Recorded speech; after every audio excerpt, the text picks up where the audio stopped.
Hello dear students. So আজিৰ ক্লাছত আমি সংহতিৰ প্ৰক্ৰিয়াবিলাক আলোচনা কৰিম. So তাৰ আগতে ভেন চিত্ৰ কেনেকৈ আঁকিব লাগে সেইখিনি চাই লোৱা. So ভেন চিত্ৰ আমি আঁকিব লাগিলে suppose আমাক এই U আৰু A এই দুটা সেট দিয়া আছে. U টো হৈছে সাৰ্বজনীন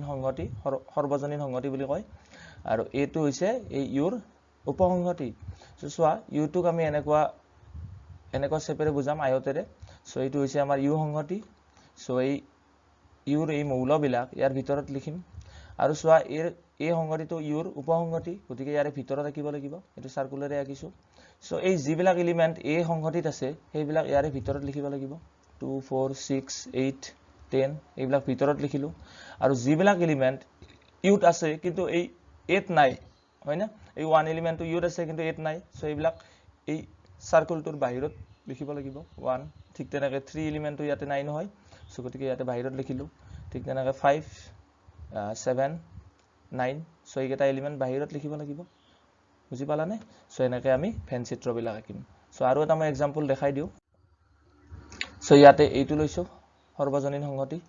তাৰপিছত p আৰু q এই দুটা সংহতি লৈছো এই p q দুইটাই হৈছে ইউৰ উপসংহতি আৰু ইয়াতে চোৱা এই p ৰ 1 আৰু 5 দুইটা এলিমেন্ট ইয়াতো আছে 1 আৰু 5 গতিকে p টো হৈছে q ৰ উপসংহতি সো ইয়াতে চোৱা এইটো ললো এইটো সৰ্বজনীন সংহতি ললো নেক্সট ওয়া q সেট টো ইয়াতে আঁকিম এটো p সেট টো আঁকিলো হয়না সো p ৰ এলিমেন্ট বিলাক q থুমাই আছে গতিকে ইয়াৰ বাহিৰত আঁকিব লাগিব এটো q সংহতি তো এতিয়া চোৱা p ৰ এলিমেন্ট বিলাক ইয়াৰ ভিতৰত লিখিম 1 5 এই দুটা এলিমেন্ট q টো আছে গতিকে এই 1 5 টো q ৰ ভিতৰতে থাকি গল হয়না সো এতিয়া চোৱা এই 1 5 ক বাদ দি q ৰ বাকি কেটা এলিমেন্ট ইয়াৰে বাহিৰত আঁকিব লাগিল বাহিৰত ইয়াতে লিখিব লাগিব সো 2 4 2 3 4 সো এটা বাহিৰত থাকিল হয়না সো এটা আমাৰ অলৰেডি 1 2 3 4 5 ইয়ালৈকে লিখা হৈ গল এইকেটা হয়না এই এলিমেন্ট কেটা লিখা হৈ গল সো এতিয়া চোৱা সো কিউৰ বাহিৰে বাকি যিবিলাক আমাৰ ইউৰ এলিমেন্ট আছে সেইবিলাক ইয়াতে বাহিৰত লিখিম 0 1 লিখা হৈ গৈছে 2 লিখা হৈ গল 3 4 5 হৈ গৈছে হয়না তো 6 আহিব 7 আহিব 8 আহিব 9 আহিব সো এইকেটা বাহিৰত লিখিলো সো এই এলিমেন্ট বিলাক হয়না মৌলবিলাক যত নিলিখিলেও কথা নাই এইটো ইয়াতে নিলিখি ইয়াত এইফালে কৰবাত লিখিলেও কথা নাই কিন্তু কিউৰ ভিতৰত সোমাই দিব নোৱাৰা হয়না কাৰণ এই মৌলটো কিউৰ মৌল নহয় বুজিছা চাগে সো এইখিনি আছিল এনেকৈ আমি আঁকিম সো এতিয়া সংহতিৰ প্ৰক্ৰিয়া সংহতিৰ মিলন সংহতিৰ ছেদন এইবিলাক চাই লোৱা কেনেকৈ উলিয়াব লাগে সো সংহতিত প্ৰক্ৰিয়া অপাৰেশনস অন সেট এই সেটৰ অপাৰেশন বুলি কয় এইবিলাকক সো নাম্বাৰ 1 সংহতিৰ মিলন ইংলিছত কয় ইউনিয়ন অফ সেটস দুটা সংহতি a আৰু b ৰ মিলন হল সংহতি a ইউনিয়ন b এই সংহতিটোক মিলন বুলি কব হয়না আৰু ই সেইবোৰ উপাদানেৰে গঠিত যিবোৰ a ত আছে বা b ত আছে বা উভয়তে আছে তাৰমানে কি হ'ব a বা b হয়না নাইবা দুইটাতে থাকা সববিলাক এলিমেন্ট যদি আমি লিখি দিও তেতিয়া সেইটো সংহতি হ'ব a ইউনিয়ন b হয়না এটো a ইউনিয়ন b বুলি পঢ়া যায় আৰু অসমীয়াত কব সংহতিৰ মিলন সো অৰ্থাৎ a union b equal x such that x belongs to a বা x belongs to b তাৰমানে x টো যদি a ইউনিয়ন b থাকে আমি কি বুজি পাম x টো হয়তো a ৰ মৌল নাইবা x টো b ৰ মৌল হয়না বা উভয়ৰে হ'ব পাৰে so therefore x belongs to a implies so এই implies টো দুইফালে দিয়া আছে তো যদি আৰু যদিহে বুলি কোৱা যাব মানে এইটো কন্ডিশন যদি দিয়া থাকে আমি এইটো ৰিজাল্ট পাম আৰু ঠিক তেনেকৈ এই ৰাইট সাইডৰ ৰিজাল্টটো দিয়া এইটো কন্ডিশন দিয়া থাকিলে আমি এই ফালৰ ৰিজাল্টটো পাম তাৰ মানে x belongs to a union b মানে আমি কি বুজিম x to a ৰ এলিমেন্ট বা x to b ৰ এলিমেন্ট আৰু যদি ওলোটাকে কোৱা থাকে x to a ৰ এলিমেন্ট বা x to b ৰ এলিমেন্ট তেতিয়া আমি বুজি পাম x to a union b ৰ এলিমেন্ট সো এইটো ভেন ডায়াগ্ৰামত এইটো a সেট এইটো b সেট সো এই যে কালাৰ কৰি দিয়া পৰ্চনটো আছে তো এই পৰ্চনটোত যিমানখিনি এলিমেন্ট থাকিব সেই গোটেইবিলাক হৈছে a ইউনিয়ন b ৰ এলিমেন্ট সো এটা এক্সাম্পল চোৱা যদি a ইকুৱেল 3 4 5 6 7 এইকেটা এলিমেন্ট থাকিল আৰু b ইকুৱেল 3 5 8 তেন্তে a ইউনিয়ন b এই সব কেটা এলিমেন্ট লিখিব লাগিব 3 4 5 6 7 8 গোটেই কেটা a ত থাকা বিলাকো লিখিব লাগিল আৰু b ত থাকা বিলাকো হয়নে সো নেক্সট আৰু এটা চোৱা যদি a equal x such that x এটা ধনাত্মক অখণ্ড সংখ্যা আৰু x such that x এটা ঋণাত্মক অখণ্ড সংখ্যা এটো হৈছে b সেট সো তেন্তে a ইউনিয়ন b সো ইয়াতে ধনাত্মক বিলাক আছে ইয়াতে ঋণাত্মক বিলাক আছে তো ইউনিয়ন ললে সব বিলাক আহি যাব এইকাৰণে লিখিছো x such that x এটা অখণ্ড সংখ্যা আৰু x not equal 0 কাৰণ 0 টো ধনাত্মকো নহয় ঋণাত্মকো নহয় সেইকাৰণে x ৰ ভ্যালুটো 0 হ'ব নোৱাৰে তো 0 ক বাদ দি বাকি সব বিলাক অখণ্ড সংখ্যা আহিব সো এইটোৱে হৈছে সংহতিৰ মিলন হয় না union of two sets so এনেকৈ উলিয়াব লাগিব সো ইয়াৰ পিছত আমি পাম সংহতিৰ মিলন সংহতিৰ ছেদন এটো ইন্টাৰসেকশন বুলি কোৱা যায় সংহতিৰ ছেদন ইন্টাৰসেকশন অফ সেটস দুটা সংহতি a আৰু b ৰ ছেদন হ'ল সংহতি a ইন্টাৰসেকশন b আৰু ই সেইবোৰ উপাদানেৰে গঠিত যিবোৰ a আৰু b উভয়তে আছে সো সোৱা আমাৰ মিলনত কি আছিল a থাকিব নাইবা b থাকিব বা উভয়তে থাকিব কিন্তু ইয়াতে কি হ'ব দুইটাতে ৰাখব লাগিব তো কোনবিলাক এলিমেন্ট আহিব যিবিলাক এলিমেন্ট a তো আছে আৰু b তো আছে সো দুইটাতে কমন থাকা এলিমেন্ট বিলাক আহিব তো সোৱা অৰ্থাৎ a ইন্টাৰসেকশন b equal x such that x belongs to a আৰু x belongs to b তো ইয়াতে আৰু আহিব ছেদনত আৰু আমাৰ মিলনত বা লিখিব লাগে হয় না তো সোৱা therefore x belongs to a intersection b implies x belongs to a আৰু x belongs to b so এইটো যদি আমাক কন্ডিশনটো কোৱা থাকে x belongs to a intersection b তাৰ মানে আমি কি বুজিম x to a থাকিব আৰু x to b তো থাকিব আৰু ইয়াতে উলটাকৈ সোৱা যদি এইটো কন্ডিশন দিয়া থাকে x to a থাকিব আৰু b তো থাকিব তেতিয়া আমি কি বুজিম x মৌলটো a intersection b তো থাকিব সো ভেন ডায়াগ্ৰামত আমাৰ এইখিনি পোৰশন আহিব এই কমন পোৰশন খিনি এই যে কালাৰ কৰা পোৰশনটো আছে এইখিনি a সংগতিৰো হয় আৰু ইফালে b সংগতিটো আছে এইকাৰণে এইখিনি হ'ব a ইন্টাৰসেকশন b সো এইটো উদাহৰণটো সোৱা যদি a = 1 2 3 4 5 আৰু b = 2 3 7 সো এই ক্ষেত্ৰত a ইন্টাৰসেকশন b কি কি থাকিব এই 2 3 টো থাকিব ইয়াতো আছে 2 3 সো এইকাৰণে আমি a ইন্টাৰসেকশন b পাম 2 3 এই দুটা কমন এলিমেন্ট হয়নে সো এইখিনি আহিব So আৰু এটা एग्जांपल সোৱা যদি m = 2,4 এটো ওপেন ইন্টাৰভেল লিখছো মুক্ত অন্তৰাল আৰু n = 3,5 এটো স্বাভাৱিক সংখ্যাৰ সংগতি বুজোৱা নাই এটো এই সংগতিটো লৈছো এটো অৰ্ধ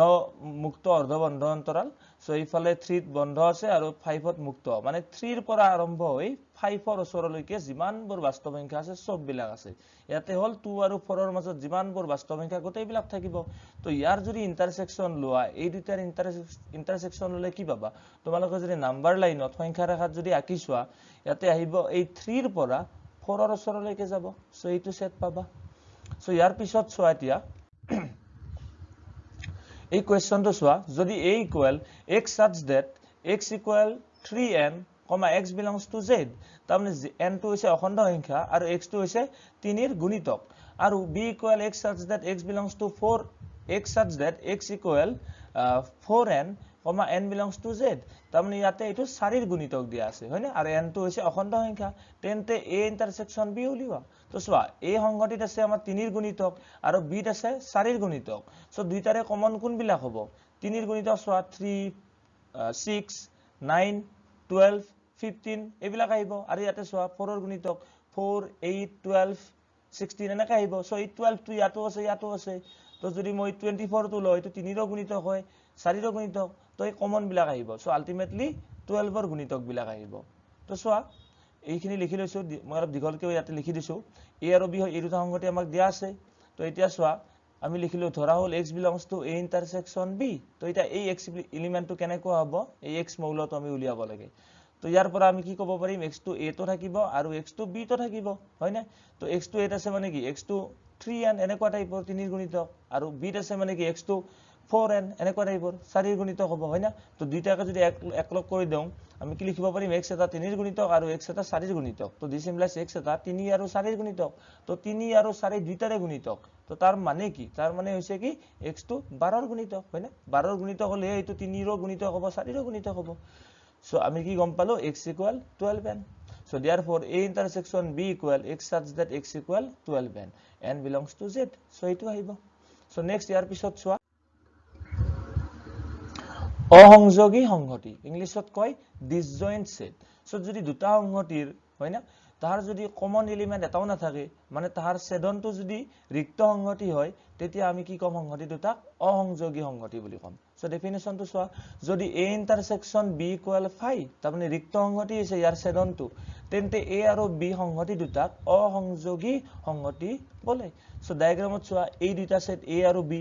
আৰ কমন পোৰশন আছে নেকি ইয়াতে নাই দুইটা সেপাৰেট হৈ আছে হয়না বেলেগ কে আছে দুইটাৰে কমন এলিমেন্ট এটাও নাই তাৰ মানে আহং দুইটাৰ ছেদনটোত আমাৰ এটাও মৌল নাথাকিব ৰিক্ত সংহতি সো এনেকুৱা সংহতি বিলাকক কয় অসংযোগী এই ফিগাৰটোৰ পৰা ক্লিয়াৰ হৈ আছে হয়না সংযোগ হৈ থকা নাই সেপাৰেট হৈ আছে তো অসংযোগী সংহতি কব তো এতিয়া চোৱা উদাহৰণ চোৱা এই সংহতি লৈছো 1 3 4 আৰু বি সংহতি ললো 0 2 5 6 তো দুইটাৰে কিবা কমন এলিমেন্ট আছে নেকি এটাও নাই হয়না তো যদি এই দুইটাৰে a আৰু b ৰ যদি ছেদন লোৱা মানে ইন্টাৰসেকশন যদি লোৱা এটাও নাই হয়না তো গতিকে এই দুটা কি অসংযোগী সংহতি আৰু এটা উদাহৰণ চোৱা যদি p ইকুয়াল যুগ্ম অখণ্ড সংখ্যাৰ সংহতি আৰু q ইকুয়াল অযুগ্ম অখণ্ড সংখ্যাৰ সংহতি তো ইয়াতে আছে যুগ্ম সংখ্যা বিলাক ইয়াতে থাকিব অযুগ্ম সংখ্যা বিলাক হয়না যুগ্ম অখণ্ড সংখ্যা অযুগ্ম অখণ্ড সংখ্যা তো আহাৰ কিবা দুইটাতে উভয়তে থাকা একে আছে নেকি মৌল এটাও নাই হয়না কমন মৌলটো এটাও নাথাকে সো এই ক্ষেত্ৰত কি হ'ব p আৰু q অসংযোগী সংহতি তো বুজি পাইছা চাগে একদম সিম্পল হয় কথাখিনি এইকাৰণে জলদি কৈ দিছো সো ইয়াৰ পিছত চোৱা এতিয়া সংহতিৰ অন্তৰ ডিফাৰেন্স অফ সেটস সো সংহতিৰ অন্তৰ এইটোনো সংহতি কেনেকুৱা সেইখিনি আমি এতিয়া চাই লওঁ দুটা সংহতি a আৰু b ৰ অন্তৰ এটা সংহতি হয়না দুটা সংহতি a আৰু b ৰ অন্তৰটো হ'ব এটা সংহতি আৰু ইয়াৰ উপাদানবোৰ a ত থাকে কিন্তু b ত নাথাকে ইয়াক a - a ৰে বুজোৱা হয় তো এই সংহতিটো মানে আমি কি বুজিম ইয়াৰ এলিমেন্ট বিলাক a ত থাকিব কিন্তু b ত নাথাকে তাৰ মানে কি অৰ্থাৎ a - b equal x such that x belongs to a তো এই x এলিমেন্টটো a ত থাকিব কিন্তু b ত নাথাকে সেইকাৰণে কি লিখিছো x does not belong to b so therefore x belongs to a minus b implies x belongs to a আৰু x does not belongs to b তাৰমানে এইটো যদি আমাক দিয়া থাকে x to a minus b element বুলি যদি কয় আমি তাৰ মানে কি বুজিম x এলিমেন্টটো মানে x মৌলটো a ত আছে কিন্তু b ত নাই তো এনেকা মনত ৰাখিবা সংহতিৰ অন্তৰ a আৰু b ৰ অন্তৰ কি হ'ব a ত থাকা এলিমেন্ট কিন্তু b ত নাথাকা তো এতিয়া ভেন চিত্ৰত চালে এইখিনি পোৰশন আহিব এই যে কালাৰ কৰা পোৰশনখিনি আছে ব্লু কালাৰ কৰাখিনি সো এইখিনিত যিমান কিটা মৌল থাকিব সেইকেটা অকল a ৰ মৌল হয়নে a ৰ মৌল কিন্তু b ত নাই এইকেটা হয়নে নহয় তো গতিকে এইখিনি হ'ব a - b আৰু যদি b - a বুলি কয় তেতিয়া এই ফালৰ পোৰশনটো আহিব এনেকে হয়না এই মাজৰ এইখিনি কি কয় a ইন্টারসেকশন b এই ইন্টারসেকশনখিনি বাদ দি বাকি এইখিনি যিখিনি b থাকিব সেইখিনি হ'ব b - a ওলটাকে একেদৰে b - a equal x such that x belongs to b আৰু x does not belong to a তাৰমানে b - a কলে বুজিম b ত থাকা a ত নাথাকা আৰু a - b কলে বুজিম a ত থাকা b ত নাথাকা সো উদাহৰণ চোৱা a ইকুয়াল 1 2 3 4 5 হয়না আৰু b সংগঠিত আছে 2 4 6 8 সো এতিয়া a - b ললে কোন বিলাক এলিমেন্ট আহিব a ত থাকা কিন্তু b ত নাথাকা তো এটা 1 2 যদি লোৱা 1 2 8 আছে b ত আছে নেকি নাই তাৰমানে a - b 1 মৌলটো থাকিব ঠিক তেনেকৈ 2 মৌলটো a - b ত নাথাকে কাৰণ এইটো দুইটাতে আছে হয়না a b দুইটাতে আছে 2 টো নাথাকে 1 টো আহিব ঠিক তেনেকৈ 3 টো চোৱা 3 টো a ত আছে কিন্তু b ত নাই গতিকে 3 এলিমেন্টটো আহিব তাৰ পিছত 5 এলিমেন্টটো আহিব 5 টো কি হৈছে a ত আছে b ত নাই সো a - b ত কি আহি গল 1 3 5 তো এই তিনিওটা এলিমেন্ট a ত আছে কিন্তু b ত নাই ঠিক তেনেকৈ b - a ললে 6 আৰু 8 পাবা কাৰণ 6 টো ক'ত আছে b ত আছে a ত নাই 8 টো b ত আছে কিন্তু a ত নাই হয়না এইকাৰণে b - a ত 6 আৰু 8 এই দুইটা এলিমেন্ট থাকিব হয়না ক্লিয়াৰ হৈছে নে একদম সিম্পল হয় এবাৰ ভালকে আৰু পঢ়ি চাবা সো এতিয়া চোৱা ইয়াৰ পিছত এটা নোট এটা লিখিছো a - b a ইন্টাৰসেকশন b আৰু b - a সংহতি তিনিটা পৰস্পৰ অসংযোগী সো পৰস্পৰ অসংযোগী মানে হৈছে ইয়াৰে যদি যিকোনো এই তিনিটাৰ পৰা যিকোনো দুটাকে লৈ যদি তাহাৰ যদি ছেদনটো উলিওৱা ইন্টাৰসেকশন যদি লোৱা তেতিয়া কি আহিব ৰিক্ত সংহতি পাবা ফাই পাবা হয়নে তো এই a - b আৰু a ইন্টাৰসেকশন b এই দুইটাৰে যদি আমি যদি ইন্টাৰসেকশন লওঁ তেতিয়া কি আহিব ফাই আহিব তাৰ মানে কি এই তিনিওটা সংহতি অসংযোগী তো ইয়াতে এই ভেন চিত্ৰত চালে ক্লিয়াৰ হৈ যাব সো এই ফালৰ যিখিনি পাতলকে ব্লু কালাৰ কৰা আছে হয়না লাইট ব্লু পোৰশনটো হৈছে a - b এই ফালৰ এই হোয়াইট পোৰশনখিনি হৈছে b - a আৰু এই মাজৰ যিখিনি ডাৰ্ক ব্লু কৰা আছে ডাৰ্ক কালাৰত দিয়া আছে এইখিনি হৈছে a ইন্টাৰসেকশন b তো এই তিনিওটা সেটৰে কমন এলিমেন্ট আছে নেকি এটাও নাই কমন এলিমেন্ট হয়না সো এইখিনি লাইট ব্লু এইখিনি মাজৰখিনি ডাৰ্ক ব্লু আৰু এইফালে হোৱাইট পৰ্চন সো তিনিওটা বেলেগ বেলেগ সো সেই কাৰণে কি হৈ গল এই তিনিওটা অসংযোগী সংহতি তো ইয়াৰ পিছত নেক্সট নাম্বাৰ 4 দুটা সংহতিৰ সমমিত পাৰ্থক্য সো এইটো কয় symmetric difference of two sets so এইটো কেনেকৈ হ'ব চাই লোৱা ধৰা হল a আৰু b দুটা সংহতি a - b union b - a সংহতিটোক a আৰু b সংহতি দুটাৰ সমমিত পাৰ্থক্য বোলে ইয়াক এই প্ৰতীকেৰে বুজোৱা হয় a আৰু b লিখি মাজৰে নেকে এটা ট্ৰায়াঙ্গল আঁকি দিম সো এইটো যদি সমমিত পাৰ্থক্য যদি আমি উলিয়াব লাগে হয় না তেতিয়া আমি কি কৰিব লাগিব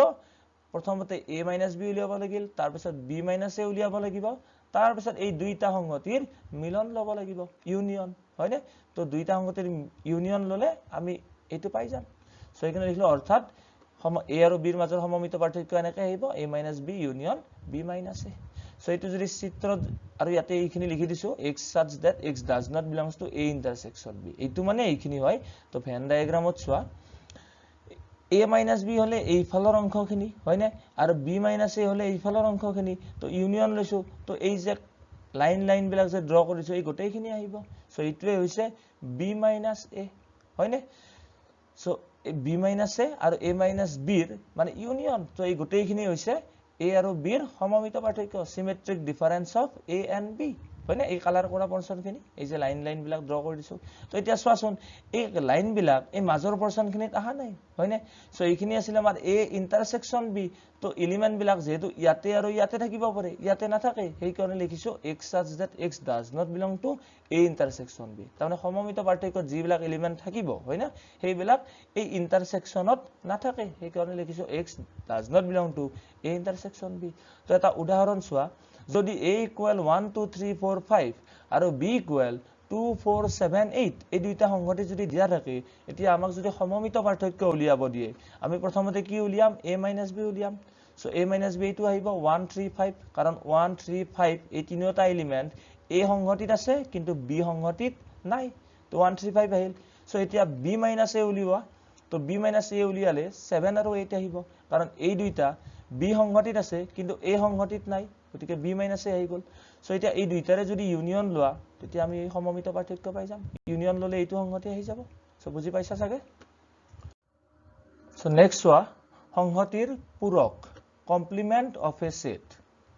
ধৰা হল ইউ এটা সাৰ্বজনীন সংহতি আৰু a ইউৰ এটা উপসংহতি ইউৰ যিবোৰ মৌল এত নাই সেই মৌলবোৰেৰে গঠিত সংহতিটোক এৰ পূৰক সংহতি বোলে মানে বা এৰ পূৰক বোলে ইয়াক a ড্যাশ বা এৰ পাৱাৰত এনেকৈ c লিখিম বা u - a ৰে বুজোৱা হয় তো বুজি পালানে এৰ পূৰক মানে এৰ পূৰক সংহতি a ড্যাশ বা a কমপ্লিমেন্ট তাৰ মানে আমি কি বুজিম মানে ইউত থাকা মৌলবিলাক লিখিব লাগিব যিবিলাক এত নাথাকে হয় না এটো u - a সেইকাৰণে লিখিলো ইউত থাকা কিন্তু এত নাথাকা সো অৰ্থাৎ a কমপ্লিমেন্ট এটো a কমপ্লিমেন্ট বুলিও পঢ়িম আমি হয় না বা a পূৰক বুলিও পঢ়িব পাৰা a complement equal x such that x belongs to u আৰু x does not belongs to a so অলপ আগতে যে তোমালোকে যে পঢ়িলাই অলপ আগতে যে মই যে কলো a - b হয় না তেনেকৈ হৈছে ইয়াতে u - a হৈ আছে মানে ইউত থাকিব কিন্তু এত নাথাকে সো অৰ্থাৎ আমি ইয়াতে কি লিখিব পাৰিম therefore x belongs to a dash implies x does not belongs to a তাৰমানে x টো যদি এৰ পূৰক সংহতিত থাকে তাৰমানে আমি কি বুজিম x টো এত নাথাকে আৰু ওলোটাকে x টো যদি এত নাথাকে ইয়াৰে পূৰক সংহতিত থাকিব তো ভেন চিত্ৰত চোৱা এটো যদি a সংহতি হয় তো পূৰক সংহতিত কি আহিব ইউত থাকা কিন্তু এত নাথাকা হয় না সো এত থাকা বিলাক আহিব নোৱাৰে গতিকে এত থাকা মৌলবিলাক বাদ দি যিমান বিলাক থাকিব সেইখিনি আহি যাব সেইকাৰণে এই ব্লু কালাৰ কৰি দিয়া পৰ্চনটো হৈছে এৰ পূৰক সংহতি হয় না তো এটা এক্সাম্পল চোৱা যদি u ইকুৱেল 1 2 3 এনেকৈ আপ টু 10 লৈকে 1 2 3 4 5 এনেকৈ 10 লৈকে নেচাৰেল নাম্বাৰ বিলাক লিখিছো স্বাভাৱিক সংখ্যা বিলাক আৰু এই সংহতি লৈছো 2 4 6 8 10 এইকেইটা তো এতিয়া এৰ পূৰক সংহতিত কোন বিলাক আহিব ইউত থাকা কিন্তু এত নাথাকা তাৰমানে এই এৰ মৌল কেইটাক বাদ দি ইউত যি মৌল থাকিব সেই গোটেই কেইটা লিখিলে হ'ল সো এই কমপ্লিমেন্টত আহিব 1 3 5 7 9 সো এইকেইটা আহিব একদম সিম্পল হয় সো আমি যে এই সংহতিৰ প্ৰক্ৰিয়া বিলাক যে পঢ়িলো তাৰ কিছুমান ধৰ্ম আছে সো এই ধৰ্ম কেইটা এতিয়া চাই লো মই ইয়াতে ইংলিছতে লিখি দিলো সাম ইম্পৰ্টেন্ট আইডেন্টিটিজ সো সেই প্ৰপাৰ্টি বুলি ক'ব পাৰি এই ধৰ্ম বিলাক আমি এতিয়া চাব লাগে বা বিধি বুলি কয় অসমীয়াত সো নাম্বাৰ 1 লিখিছো বৰ্গসম বিধি ইংলিছ টাৰ্ম বিলাক মনত ৰাখিবা আইডেম্পটেন্ট লজ হয় না? সো আইডেম্পটেন্ট ল কি ক'ব A ইউনিয়ন A নিজে নিজৰ লগত ইউনিয়ন লৈছো A সেটৰ তেতিয়া A থাকিব আৰু A ইন্টাৰসেকশন A ললে A আহিব সো এইটো কয় বৰ্গসম বিধি আৰু ইংলিছত ক'ব আইডেম্পটেন্ট ল তো এইটো মনত ৰাখিবা নেক্সট নাম্বাৰ 2 ক্ৰম বিনিময় বিধি এইটো কি বুজাই A union B equal B union A তাৰ মানে A টো আগত লিখা বা B টো আগত লিখা একেই কথা হয় না এই নাম্বাৰ বিলাকৰ দৰে তুমি 4 + 5 লিখিলে যি আহিব ৰিজাল্টটো হয় না 5 + 4 লিখিলেও তো একে থাকিব 4 + 5 লিখিলেও তোমাৰ 9 আহিব হয় না 5 + 4 লিখিলেও 9 ইয়াতো এনেকুৱা A ইউনিয়ন B ললে যি পাবা B ইউনিয়ন A ললেও একে থাকিব তো এইটো কয় ইংলিছত কয় কমিউটেটিভ ল আৰু অসমীয়াত ক'ব ক্ৰম বিনিময় বিধি তো ঠিক তেনেকৈ ইন্টাৰসেকশনতো এইটো স্যাটিসফাই কৰে A ইন্টাৰসেকশন B equal B ইন্টাৰসেকশন A next number 3 সোয়া সাহচৰ্য বিধি এটো ইংলিশত কয় এসোসিয়েটিভ ল এসোসিয়েটিভ লত কি কোৱা আছে A union B union C তো ফাৰ্স্ট এই দুইটা ব্ৰ্যাকেট দিয়া আছে equal A union B union C তাৰ মানে সেকেন্ড দুইটা ব্ৰ্যাকেট দিলে একে থাকিব ইয়াতে কি বুজাইছে স্টাৰ্টিংত A আৰু B এৰ ইউনিয়ন লৈছে তাৰ পিছত C আৰু এইফালে ৰাইট সাইডত কি কৰা আছে আগতে B ইউনিয়ন C তাৰ পিছত A এর ইউনিয়ন তো এনেকে লিখিলো দুইটা একে থাকে সো এইটো কয় সাহচৰ্য বিধি নাম্বাৰ 4 সোয়া একক বিধি ইংলিশত কয় আইডেন্টিটি ল সো A ইউনিয়ন ফাই তো ফাই লগত ৰিক্ত সংহতিৰ লগত যদি ইউনিয়ন লোৱা ৰিক্ত সংহতিটো এটাও মৌল নাথাকে হয় না তো ইউনিয়ন ললে অকল A এর মৌলবিলাক থাকিব তো A union phi equal A আৰু A ইউনিয়ন যদি U লোৱা মানে সাৰ্বজনীন সংহতিৰ লগত যদি লোৱা তেতিয়া U পাবা নেক্সট A ইন্টাৰসেকশন ফাই ললে ফাই আহিব হয় না ফাইত এটাও মৌল নাথাকে গতিকে A আৰু ফাইৰ দুটাতে থকা উমৈহতীয়া মৌল আছে নেকি এটাও নাই তো A ইন্টাৰসেকশন ফাইত ফাই আহিব ঠিক তেনেকৈ A ইন্টাৰসেকশন U ললে উমৈহতীয়া মৌল অকল A এৰ কেটা থাকি যাব সেই কাৰণে A ইন্টাৰসেকশন U ইকুৱেল A পাম সো এই চাৰিটা তোমালোকে মনত ৰাখিবা এখিনি লিখি এবাৰ চাবা প্ৰেক্টিস কৰিবা সো তাৰ পিছত এক্সাম্পল লৈ চাব পাৰা হয় নে নহয় চেক কৰি লেফট সাইড ৰাইট সাইড উলিয়াই চাব পাৰা সো ইয়াৰ পিছৰ বিধিবিলাক চোৱা আৰু আছে আমাৰ কেইটামান সো নাম্বাৰ 5 সোয়া বিতৰণ বিধি ডিস্ট্ৰিবিউটিভ ল তো ডিস্ট্ৰিবিউটিভ লত নাম্বাৰ 1 দিয়া আছে A ইউনিয়ন B ইন্টাৰসেকশন C তেতিয়া কি হ'ব এই যে A ইউনিয়নটো আছে এটো মানে ডিস্ট্রিবিউট হৈ যাব বিতৰণ হৈ যাব এবাৰ B ৰ লগত আহিব আৰু এবাৰ C ৰ লগত হেকনে কি লিখিছো সোয়া A ইউনিয়নটো এবাৰ B ৰ লগত আহি গল A ইউনিয়ন B আৰু এই A ইউনিয়নটো এবাৰ C ৰ লগত আহিছে A ইউনিয়ন C সো ঠিক তেনেকৈ ইন্টাৰসেকশনৰ কাৰণে হ'ব লিখিবা এইখিনি সো তাৰ পিছত সোয়া এই বিতৰণ বিধিটো এটো যদি আমাৰ ৰাইট সাইডত থাকে হয় না তেতিয়াও হ'ব সো এই ইন্টাৰসেকশন C টো এবাৰ A ৰ লগত আহিব আৰু এবাৰ B ৰ লগত তো A ইন্টাৰসেকশন C union B ইন্টাৰসেকশন C এনেকৈ আহিব সো ঠিক তেনেকৈ ইন্টাৰসেকশন এইফালে যদি ইউনিয়ন থাকে ইউনিয়ন C তেতিয়া ইউনিয়ন C টো এবাৰ A ৰ লগত আহিব এবাৰ B ৰ লগত হেকনে কি হৈছে A union C ইন্টাৰসেকশন B union C so এইখিনি হৈ গল বিতৰণ বিধি নাম্বাৰ 6 সোয়া পূৰক বিধি এই মাত্ৰ যে আমি সংহতিৰ পূৰক পঢ়িলো সো তাৰো কিছুমান বিধি আছে সো নাম্বাৰ 1 লিখা নাই ডাইৰেক্ট লিখিলো so A union A complement equal U আহিব হয় নে so next so A union A complement থাকিলে U আহিব তাৰ পিছত so A intersection A complement ইয়াতে A এলিমেন্ট আৰু ইয়াতে A কমপ্লিমেন্টে কি বুজাই এত নাথাকা কিন্তু ইউত থাকা তাৰমানে এত নাথাকা বিলাক বুজাই আছে ইয়াতে এৰ এলিমেন্ট বুজাই আছে সো উমৈহতীয়া মৌল এটাও নাথাকে ফাই আহিব next so A complement whole complement so দুবাৰ যদি কমপ্লিমেন্ট লোৱা A সেট পাবা ঠিক তেনেকৈ ইউৰ কমপ্লিমেন্ট ললে সাৰ্বজনীন সংহতিৰে যদি পূৰক লোৱা তেতিয়া ফাই পাবা আৰু ফাইৰ পূৰক ললে ইউ আহিব সো এইকেইটা মনত ৰাখিব লাগিব তোমালোকে নেক্সট নাম্বাৰ 7 সোয়া ডি মৰ্গানৰ বিধি সো ডি মৰ্গানছ লত ইয়াত কি আহিব so A union B whole complement তো ব্ৰেকেটৰ বাহিৰত আছে ইয়াতে কমপ্লিমেন্ট হয় না তেতিয়া এই কমপ্লিমেন্টটো এবাৰ A ৰ লগত আহিব এবাৰ B ৰ লগত আহিব কিন্তু ইয়াতে ইউনিয়ন আছিল এইফালে ইন্টাৰসেকশন হৈ যাব হয় না সো ঠিক তেনেকৈ A ইন্টাৰসেকশন B হোল কমপ্লিমেন্ট তো ইয়াতে ইন্টাৰসেকশন আছে ৰাইট সাইডত কি আহিব A কমপ্লিমেন্ট ইন্টাৰসেকশন আছিল এইফালে ইউনিয়ন আহি গল so A complement union B complement এনেকৈ আহিব হয় না সো এতিয়া আমি এক্সাৰসাইজৰ কোৱেশ্চনখিনি এবাৰ চাই লও কি দিয়া আছে So exercise 1.4 so exercise 1.4 ৰ কোৱেশ্চন বিলাক একেবাৰে ইজি তোমালোকে নিজে কৰিব লাগিব ইয়াতে আমাৰ সংগতিৰ এই যে প্ৰক্ৰিয়া বিলাক যে পঢ়ালো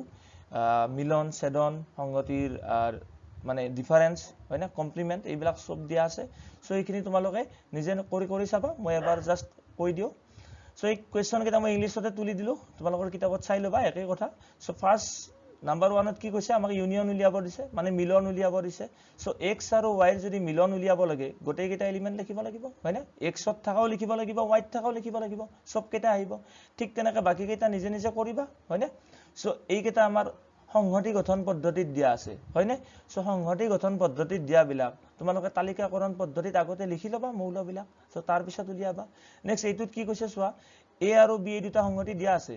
a to b ৰ উপসংহতি হয় নে নহয় সুধিছে এটো হ'ব কাৰণ a b ৰ দুইটা এলিমেন্ট a সেটৰ এই দুইটা এলিমেন্ট a আৰু b এই দুইটা b সেটৰ মৌল হয় না b সেটৰ এলিমেন্ট হেকনে এটো হ'ব হয় না আৰু what is a union b so এটো a union b to b to আহিব এটো কৰি চালে গম পাবা সো এই নাম্বাৰ 3 টোৰ মই এটো কৰি দিছো নাম্বাৰ 3 টোত আমাক কৈছিল কি যদি a to b ৰ উপসংহতি হয় তেন্তে a ইউনিয়ন b ইকুয়াল কিমান তো যদি a b ৰ উপসংহতি হয় তেন্তে a union b to b হ'ব কাৰণ কিয় b হ'ব চোৱা a to b ৰ উপসংহতি তাৰমানে এৰ আটাইবোৰ মৌল b ত সোমাই আছে হয় না গতিকে ইউনিয়ন ললে b সেটটো আহি যাব সো তাৰ পিছৰ কোৱেশ্চন চোৱা এতিয়া এইখিনি মই ইয়াতে দেখাই দিও এইটো যদি সাৰ্বজনীন সংহতি নেক্সট ইয়াতে এইটো b সংহতি যদি হয় না সো এতিয়া a to b ৰ সাবসেট তাৰমানে a সংহতিটো ইয়াৰে b ৰ ভিতৰত থাকিব লাগিব সো এতিয়া দুইটাৰ যদি মিলন লোৱা এই ডাঙৰকে এই কালাৰ কৰা পোৰশন খিনি আহিব হয় না এই গোটেইখিনি আহি যাব তাৰমানে আলটিমেটলি b সংহতিটো আহিব সো এতিয়া ইয়াৰ পিছৰ কোৱেশ্চন চোৱা নেক্সট নাম্বাৰ 4 ইয়াতে কি কৈছে এই a b c d সংহতি কেইটা দিয়া আছে এই ইউনিয়ন বিলাক উলিয়াব দিছে নাম্বাৰ 5 ত কৈছে এই সংহতি কেইটাৰে ইন্টাৰসেকশন উলিয়াব দিছে হয় না তো এইবিলাক তোমালোকে নিজে নিজে কৰিবা মই যেনেকৈ এটা এক্সাম্পল কৰি দিছিলো চালে হল a ইউনিয়ন b মানে কি a ত থাকা বিলাকো লিখিব লাগিব b ত থাকা বিলাকো লিখিব লাগিব তো গোটেই বিলাক মৌল আহিব a আৰু b তো লিখিবা আৰু ইন্টাৰসেকশন হলে কি উমৈহতীয়া মৌল বিলাক লিখিব লাগিব যি বিলাক মৌল a তো আছে আৰু b তো আছে সো দুইটাৰে কমন এলিমেন্ট বিলাক লিখিব লাগে সো কৰিবা এই বিলাকতো ইন্টাৰসেকশন উলিয়াব দিছে উলিয়াবা এই দুইটাত আমাক ইয়াতো ইন্টাৰসেকশন এইকেইটা কিন্তু সংহতি গঠন পদ্ধতিত দিয়া আছে তো লিখি লবা আৰু চোৱা আৰু যি বিলাকে হাই স্কুলতে এডভান্স ম্যাথমেটিক্স পঢ়ি আইছা তাৰ কাৰণে তো এইবিলাক অলৰেডি পঢ়ি আইছা সো তোমালোকে নিজে নিজে কৰি যাবা কোনোবাটো কোৱেশ্চনত যদি কিবা পাজল লাগে বা বুজি নোপোৱা থাকে মোক এইটো সুধিলে হল আৰু নতুন বিলাকৰ কাৰণে এই কাৰণে মই একদম বেসিকৰ পৰা পঢ়াই গৈছো ষ্টাৰ্টিংৰ পৰা কথাখিনি পঢ়ালো সো তোমালোকে এইবিলাক কৰিবা প্ৰেক্টিস কৰিবা যিটো নোৱাৰা মোক সুধিবা হয় না সো ইয়াতে কি কৈছে which of the following pairs of sets are disjoint মানে কোন কেইটা অসংযোগী তো কোন কেইটা অসংযোগী হ'ব তোমালোকে চাবা ইন্টাৰসেকশন উলিয়াব লাগে হয় না অসংযোগী সেট কেনেকৈ চেক কৰো তাৰ ইন্টাৰসেকশনটো যদি ৰিক্ত সংহতি আহে তেতিয়া কি হ'ব অসংযোগী ডেফিনেশন যে অলপ আগত কলো সো ইয়াৰে ইন্টাৰসেকশন বিলাক উলিয়াই চাব লাগিব ইয়াতে কি কৈছে এইটো x বিলাক হৈছে যুগ্ম অখণ্ড সংখ্যা ইয়াতে হৈছে x বিলাক অযুগ্ম অখণ্ড সংখ্যা তো যুগ্ম আৰু অযুগ্ম গতিকে যদি তুমি ইন্টাৰসেকশন লৈ দিয়া ৰিক্ত সংহতি আহিব তাৰ মানে কি এই দুইটা সংহতি অসংযোগী হ'ব হয় না তো তাৰমানে ডিসজয়েন্ট সেট আহিব সো কৰিবা এইকেইটা সো নেক্সট নাম্বাৰ 9 চোৱা ইয়াতে আমাৰ ডিফারেন্স বিলাক উলিয়াব দিছে a - b মানে কি a ত থাকা কিন্তু b ত নাথাকা তো ইয়াৰ পৰা চাইছে লিখিবা যি কেইটা এলিমেন্ট a ত থাকিব কিন্তু b ত নাথাকে কেইটা লিখিলে হল তো ফাৰ্স্ট 3 এলিমেন্টটো আহিবনে আহিব কাৰণ 3 to 8 আছে কিন্তু b ত নাই হয় না 6 টো আহিবনে 6 টো আহিব কাৰণ 6 to 8 আছে কিন্তু b ত নাই তো এইখিনি কৰি চালে হৈ গল কৰিবা এই গোটেই কেইটা কৰিবা নেক্সট ইয়াতো এনেকৈ উলিয়াব দিছে x - y আৰু y - x উলিয়াব দিছে ইন্টাৰসেকশন উলিয়াব দিছে কৰিলে হল নেক্সট নাম্বাৰ 11 টো চোৱা r টো হৈছে বাস্তৱ সংখ্যাৰ সংগতি আৰু q টো হৈছে পৰিমেয় সংখ্যাৰ সংগতি তেন্তে r - q ইকুয়াল কিমান এইটো আমাক সুধিছে হয় না সো q হৈছে পৰিমেয় সংখ্যাৰ সংগতি তাৰ মানে এইটো কি বুজাই আছে বাস যি ইয়াৰে থকা মৌলবিলাক কেনেকুৱা হ'ব যিবিলাক q ত নাথাকে তো q ত নাথাকে মানে কি পৰিমেয় সংখ্যাবিলাকক বাদ দি বাকি বাস্তৱ সংখ্যাবিলাক তো পৰিমেয় সংখ্যাবিলাকক যদি বাদ দিয়া তেতিয়া বাকি বাস্তৱ সংখ্যাবিলাক কি অপৰিমেয় তো গতিকে ইয়াৰ এনসারটো কি আহিব মই ইয়াতে লিখি দিছো r - q টো হৈ যাব সকলো অপৰিমেয় সংখ্যাৰ সংগতি নেক্সট নাম্বাৰ 12 টো চোৱা এইটোত আমাক কি কৈছে